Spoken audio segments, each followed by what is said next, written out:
खरं तर राजकीय लोकांनी सामाजिक जीवन जगत असताना खूप मोठे पथ्य पाळणं गरजेचं असते.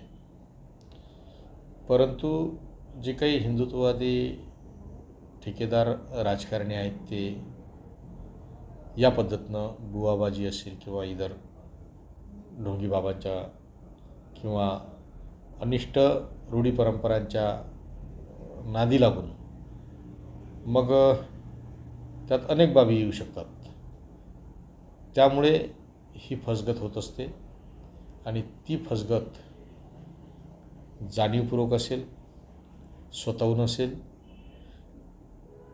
की कळत न कळत असेल, ती रुपालीताई चाकणकर यांनी केलेली आहे. आणि रुपालीताई चाकणकरांनी नैतिकतेच्या आधारावर राजीनामा यापूर्वीच द्यायला पाहिजे होते. आज जे सोशल मीडियात आपल्याला पाहायला मिळते ते निश्चितच त्यांचे राजकीय जीवनात आलेल्या ह्या घटना असू शकतात. म्हणून रुपालीताईंनी राजीनामा दिला ही अतिशय चांगली गोष्ट झाली. त्यांनी नैतिकता जागेवर ठेवली असं मी म्हणेन.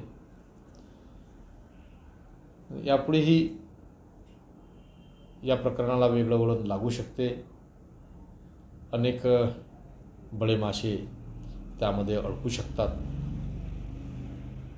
रुपालीताईसारख्या नेत्यांनी असं करून कदाचित त्यांनी त्या बुवाच्या मागं अजून लोक लावलेले असतील. पुढे चौकशी अंती स्पष्ट होईलच. पण या प्रकरणात निपक्ष चौकशी झाली पाहिजे. पीडितांना न्याय मिळाला पाहिजे. रुपालीताई चाकणकर असतील किंवा अन्य तत्सम नेते असतील, आपल्याला फोटो दिसतात, त्यांना वेळीच आवर घातली पाहिजे असं मी म्हणेल. शक्यता नाकारता येत नाही, कारण हे जे भोंदूबाबा आहे या भोंदूबाबानं रुपालीताईच्या माध्यमातून असेल किंवा उपमुख्यमंत्री शिंदेसाहेबांचा सुद्धा फोटो आहे, नंतर तुमचं विखे साहेबांचा सुद्धा फोटो आहे.